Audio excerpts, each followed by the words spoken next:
Of Timon of Athens, Act 3, Scene 1.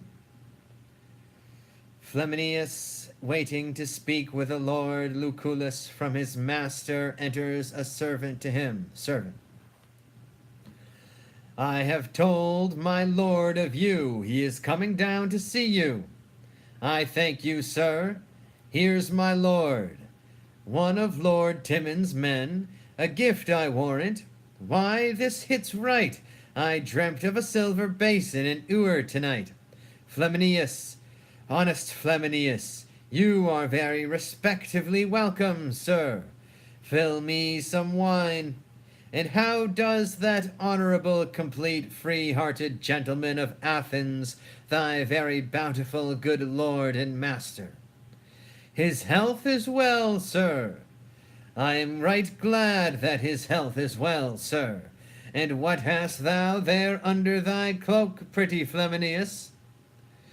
Faith, nothing but an empty box, sir, which in my lord's behalf I come to entreat your honor to supply, who, having great and instant occasion to use 50 talents, hath sent to your lordship to furnish him, nothing doubting your present assistance therein. La, la, la, la, nothing doubting, says he.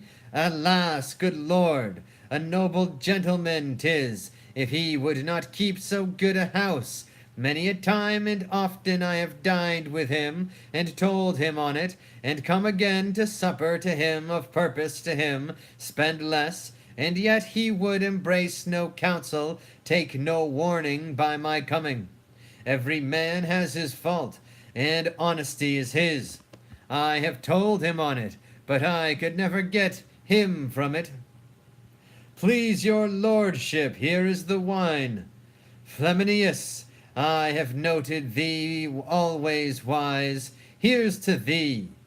Your lordship speaks your pleasure. I have observed thee always for a towardly prompt spirit. Give thee thy due, and one that knows what belongs to reason, and canst use the time well, if the time use thee well. Good parts in thee. Get you gone, Sarah. Draw nearer, honest Flaminius. Thy lord's a bountiful gentleman, but thou art wise, and thou knowest well enough, although thou comest to me, that this is no time to lend money, especially upon bare friendship without security. Here's 3 solidaires for thee, good boy. Wink at me, and say thou sawest me not. Fare thee well. Is it possible the world should so much differ, and we alive that lived? Fly, damned baseness, to him that worships thee. Ha! Now I see thou art a fool, and fit for thy master. May these add to the number that may scald thee. Let molten coin be thy damnation, thou disease of a friend, and not himself. Has friendship such a faint and milky heart, it turns in less than 2 nights? O you gods, I feel my master's passion. The slave unto his honor has my lord's meat in him. Why should it thrive and turn to nutriment when he is turned to poison? Oh, may diseases only work upon it, and when he's sick to death, let not that part of nature which my lord paid for be of any power to expel sickness, but prolong his hour.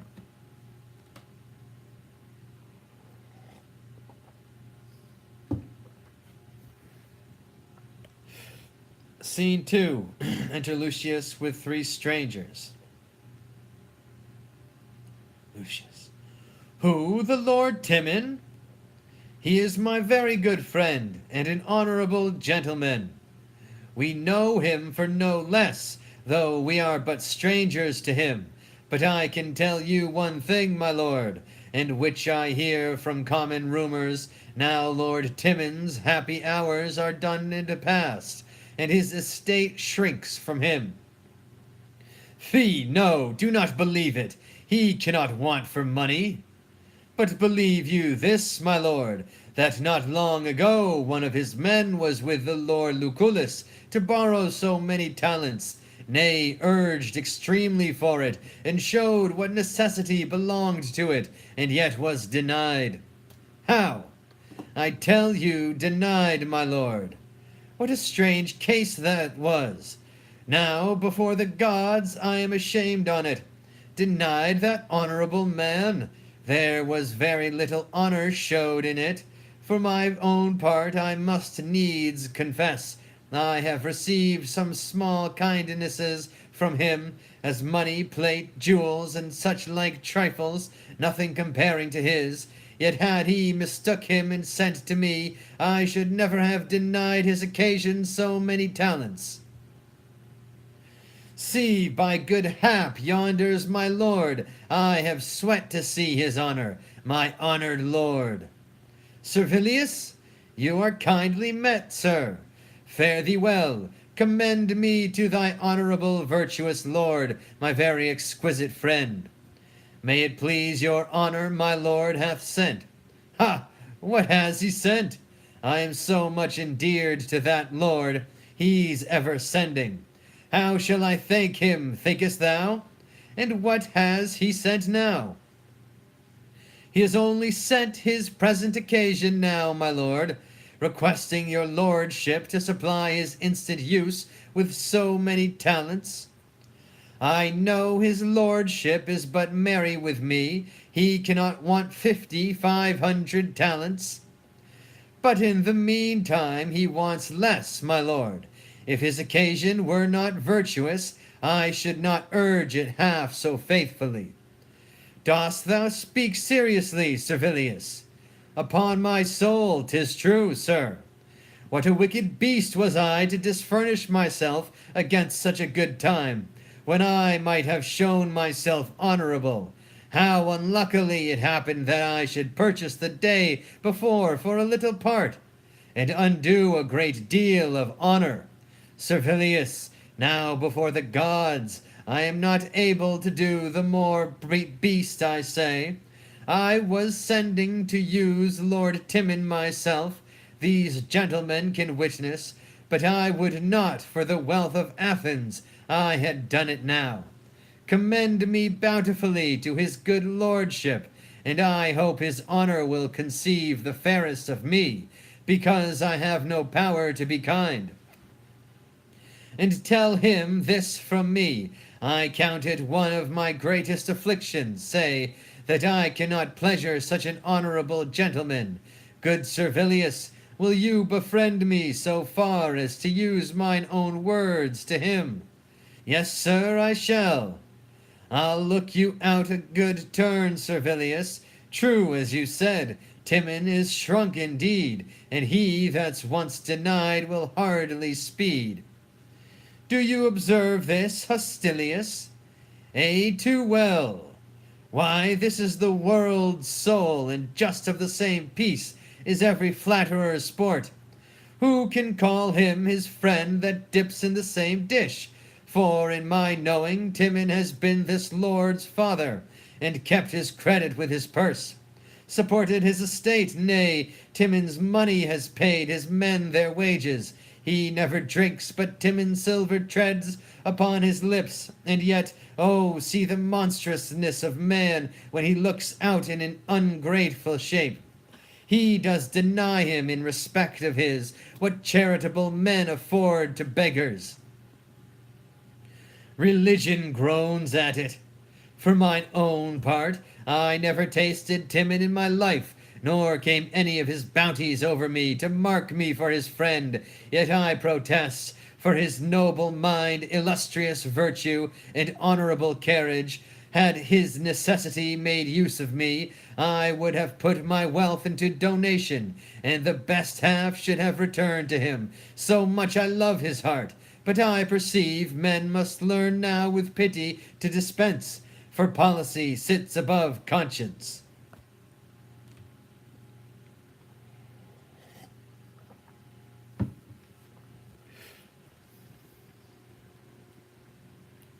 Scene 3. Enter a third servant with Sempronius, another of Timon's friends. Sempronius.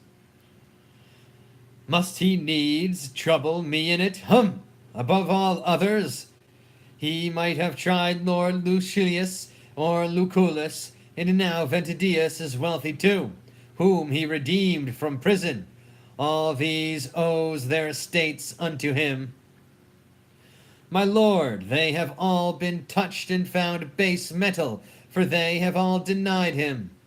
How have they denied him? Has Ventidius and Lucullus denied him, and does he send to me 3? Humph! It shows but little love or judgment in him. Must I be his last refuge? His friends, like physicians, thrive, give him over. Must I take the cure upon me? He has changed much disgrace in me in it. I'm angry at him that might have known my place. I see no sense for it, but his occasions might have wooed me first. For in my conscience I was the first man that ever received gift from him. And does he think so backwardly of me now that I'll requite it last? No. So it may prove an argument of laughter to the rest, and amongst the lords I be thought a fool. I'd rather than the worth of thrice the sum had sent to me first, but for my mind's sake. I'd such a courage to do him good, but now return, and with their fate reply this answer join. Who bates mine honor shall not know my coin. Excellent, your lordship's a goodly villain. The devil knew not what he did when he made man politic. He crossed himself by it, and I cannot think but in the end the villainies of man will set him clear. How fairly this lord strives to appear foul, takes virtuous copies to be wicked, like those that under hot ardent zeal would set whole realms on fire. Of such a nature is his politic love. This was my lord's best hope. Now all are fled, save only the gods. Now his friends are dead, doors that were never acquainted with their wards. Many a bounteous year must be employed now to guard sure their master. And this is all a liberal course allows. Who cannot keep his wealth must keep his house.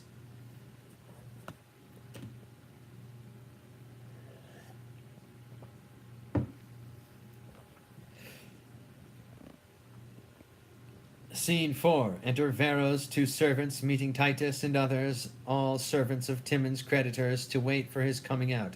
Then enter Lucius, servant, and Hortensius. Well met, good morrow, Titus and Hortensius. The like to you, kind Varro. Lucius, what do we meet together? And I think one business does command us all, for mine is money. So is theirs and ours, and Sir Philotas too. Good day at once. Welcome, good brother. What do you think the hour? Laboring for 9. So much? Is not my lord seen yet? Not yet. I wonder on it, he was wont to shine at 7. But the days are waxed shorter with him. You must consider that a prodigal course is like the sun's, but not like his recoverable, I fear. 'Tis deepest winter in Lord Timon's purse. That is, one may reach deep enough and yet find little. I am of your fear for that. I'll show you how it observe a strange event. Your lord sends now for money. Most true, he does. And he wears jewels now of Timon's gift, for which I wait for money. It is against my heart. Mark how strange it shows. Timon in this should pay more than he owes, and even as if your lord should wear rich jewels and send for money for 'em. I'm weary of this charge. The gods can witness. I know my lord hath spent of Timon's wealth, and now ingratitude makes it worse than stealth.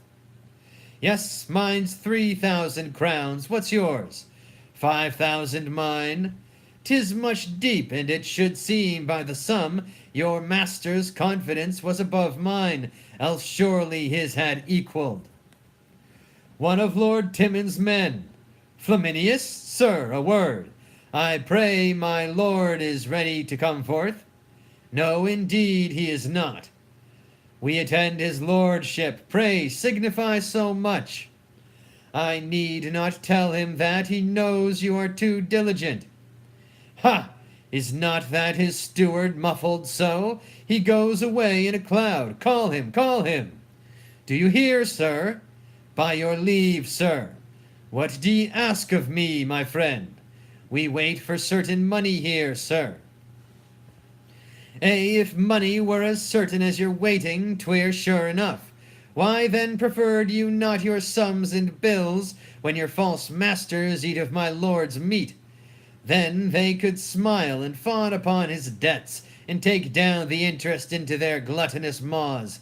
You do yourselves but wrong to stir me up. Let me pass quietly. Believe it, my lord, and I have made an end. I have no more to reckon he to spend. But this answer will not serve. If 'twill not serve, 'tis not so base as you, for you serve knaves. How? What does his cashiered worship mutter? No matter what, he's poor, and that's revenge enough. Who can speak broader than he that has no house to put in his head? Such may rail against great buildings. Oh, here's Servilius, now we shall know some answer. If I might beseech you, gentlemen, to repair some other hour, I should derive much from it. For take it of my soul, my lord leads wondrously to discontent. His comfortable temper has forsook him. He's much out of health, and keeps his chamber. Many do keep their chambers, are not sick, and if it be so far beyond his health, methinks he should the sooner pay his debts, and make a clear way to the gods. Good gods! We cannot take this for answer, sir. Servilius, help, my lord, my lord! What, are my doors opposed against my passage? Have I been ever free, and must my house be my retentive enemy, my jail? The place which I have feasted, does it now, like all mankind, show me an iron heart? Put it in now, Titus. My lord, here is my bill. Here's mine, and mine, my lord, and ours, my lord, all our bills. Knock me down with 'em, cleave me to the girdle. Alas, my lord, cut my heart in sums. Mine 50 talents. Tell out my blood. 5,000 crowns, my lord. 5,000 drops pays that. What, yours and yours? My lord, tear me, take me, and the gods fall upon you. Faith, I perceive our masters may throw their caps at their money. These debts may well be called desperate ones, for a madman owes 'em. They have even put my breath from me, the slaves, creditors, devils. My dear lord, what if it should be so, my lord? I'll have it so, my steward. Here, my lord.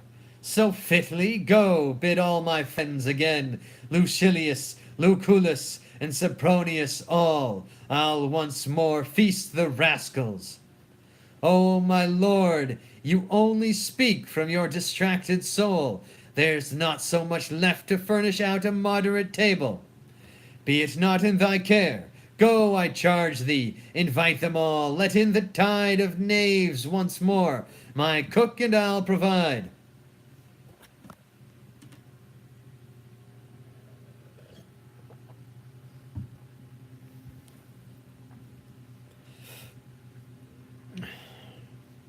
Scene 5. Enter 3 senators at one door, Alcibiades meeting them with attendants. Senators. My lord, you have my voice to it, the fault's bloody. 'Tis necessary he should die. Nothing emboldens sin so much as mercy. Most true, the law shall bruise 'em. Honor, health, and compassion to the Senate.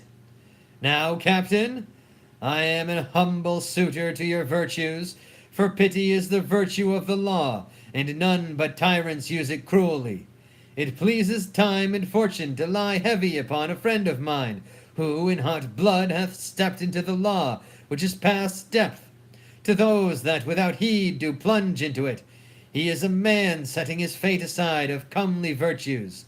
Nor did he soil the fact with cowardice, and honor in him which buys out his fault, but with a noble fury and fair spirit, seeing his reputation touched to death, he did oppose his foe. And with such sober and unnoted passion he did behoove his anger ere 'twas spent, as if he had but proved in argument. You undergo too strict a paradox, striving to make an ugly deed look fair. Your words have took such pains as if they labored to bring manslaughter into form, and set quarreling upon the head of valor, which indeed is valor misbegot, and came into the world when sects and factions were newly born. He's truly valiant that can wisely suffer the worst that man can breathe, and make his wrongs his outsides, to wear them like his raiment carelessly, and never prefer his injuries to his heart, to bring it into danger. If wrongs be evils and enforce us kill, what folly 'tis to hazard life for ill. My lord, you cannot make gross sins look clear. To revenge is no valor but to bear. My lords, then, under favor, pardon me if I speak like a captain. Why do fond men expose themselves to battle, and not endure all threats? Sleep upon it, and let the foes quietly cut their throats without repugnancy. If there be such valor in the bearing, what make we abroad? Why then women are more valiant that stay at home, if bearing carry it. And the ass more captain than the lion, the fellow loaden with irons wiser than the judge. If wisdom be in suffering, O my lords, as you are great, be pitifully good. Who cannot condemn rashness in cold blood? To kill, I grant, is sin's extremest gust, but in defense by mercy 'tis most just.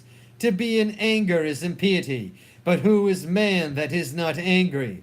Weigh but the crime with this: you breathe in vain. In vain, his service done at Lacedaemon and Byzantium were a sufficient briber for his life. What's that? Why, I say, my lords, has done fair service, and slain in fight many of your enemies. How full of valor did he bear himself in the last conflict, and made plenteous wounds. He has made too much plenty with him. He's a sworn rioter. He has a sin that often drowns him and takes his valor prisoner.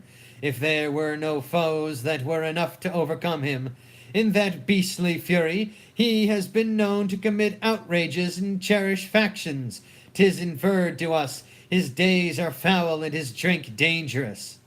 He dies. Hard fate! He might have died in war, my lords, if not for any parts in him, though his right arm might purchase his own time, and be in debt to none, yet more to move you, take my deserts to his, and join 'em both. And for I know your reverend ages love security, I'll pawn my victories, all my honor to you, upon his good returns.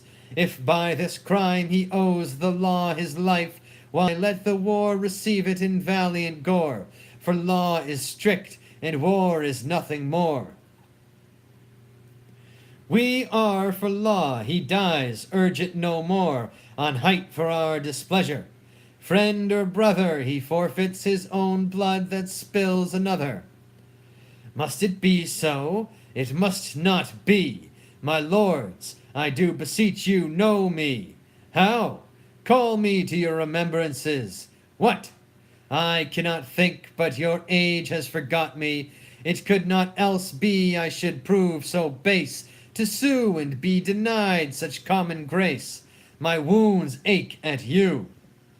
Do you dare our anger? 'Tis in few words, but spacious in effect. We banish thee forever. Banish me? Banish your dotage, banish usury that makes the Senate ugly.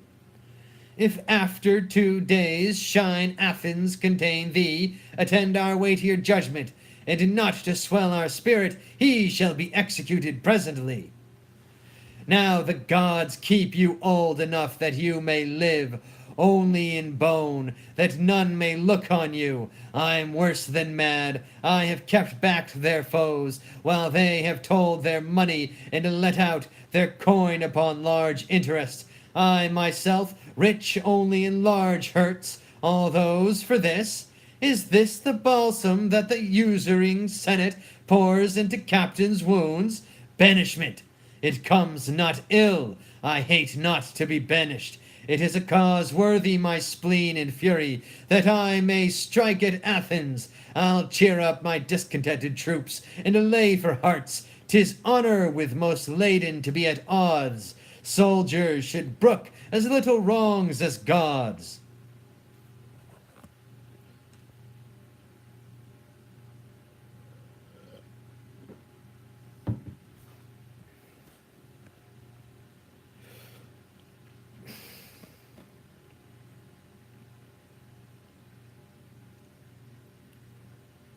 Scene 6.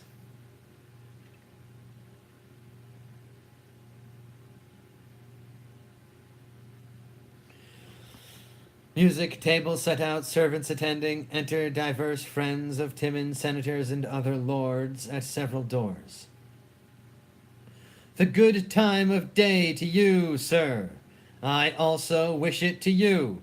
I think this honorable lord did but try us this other day. Upon that were my thoughts tiring when we encountered. I hope it is not so low with him as he made it seem in the trial of his several friends. It should not be by the persuasion of his new feasting. I should think so. He hath sent me an earnest inviting, which many my near occasions did urge me to put off. But he hath conjured me beyond them, and I must needs appear. In like manner was I in debt to my importunate business, but he would not hear my excuse. I am sorry when he sent to borrow of me that my provision was out. I am sick of that grief too, as I understand how all things go. Every man hears so. What would he have borrowed of you? 1,000 pieces. 1,000 pieces? What of you? He sent to me, sir. Here he comes. With all my heart, gentlemen, both. And how fare you? Ever at the best, hearing well of your lordship. The swallow follows not summer more willing than we your lordship, nor more willingly leaves winter. Such summer birds are men. Gentlemen, our dinner will not recompense this long stay. Feast your ears with the music awhile, if they will fare so harshly of the trumpet's sound. We shall to it presently. I hope it remains not unkindly with your lordship that I returned you an empty messenger. O sir, let it not trouble you. My lord. Ah, my good friend, what cheer? My most honorable lord, I am even sick of shame that, when your lordship this other day sent to me, I was so unfortunate a beggar. Think not on it, sir. If you had sent but 2 hours before, let it not cumber your better remembrance. Come, bring in all together, all covered dishes, royal cheer I warrant you. Doubt not that, if money and the season can yield it. How do you? What's the news? Alcibiades is banished, hear you of it? Alcibiades banished? 'Tis so, be sure of it. How? I pray you, upon what? My worthy friends, will you draw near? I'll tell you more anon. Here's a noble feast toward. This is the old man still. Will it hold? Will it hold? It does, but time will, and so I do conceive. Each man is to his stool, with that spur, as he would do the lip of his mistress. Your diet shall be in all places alike. Make not a city feast of it, to let the meat cool ere we can agree upon the first place. Sit, sit. The gods require our thanks. You great benefactors, sprinkle our society with thankfulness. For your own gifts make yourselves praise, but reserve still to give, lest your deities be despised. Lend to each man enough that one need not lend to another, for were your godheads to borrow of men, men would forsake the gods. Make the meat be beloved more than the man that gives it. Let no assembly of 20 be without a score of villains. If there sit 12 women at the table, let a dozen of them be as they are.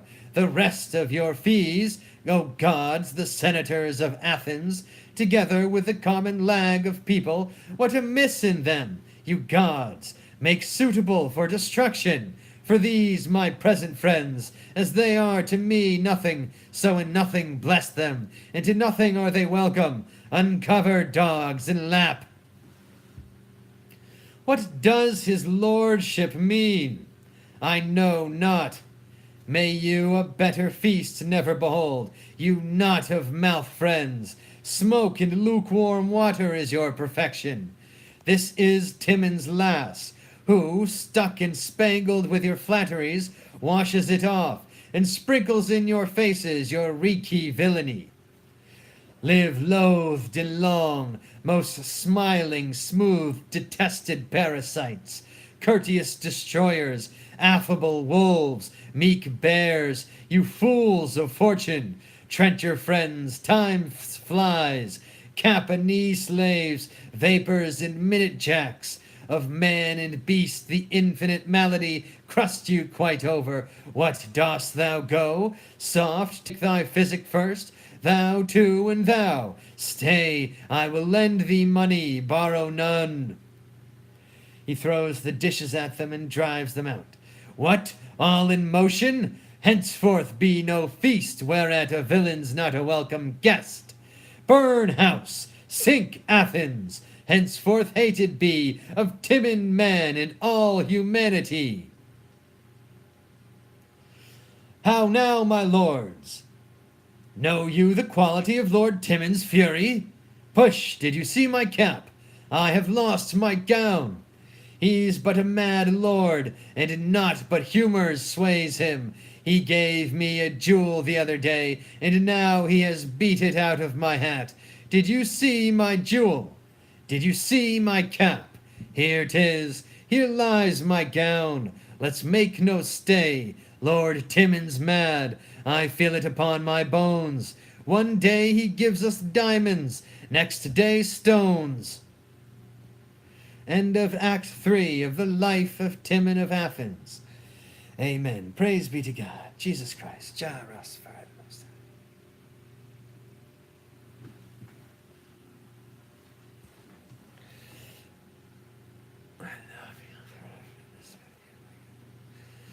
Bless William Shakespeare.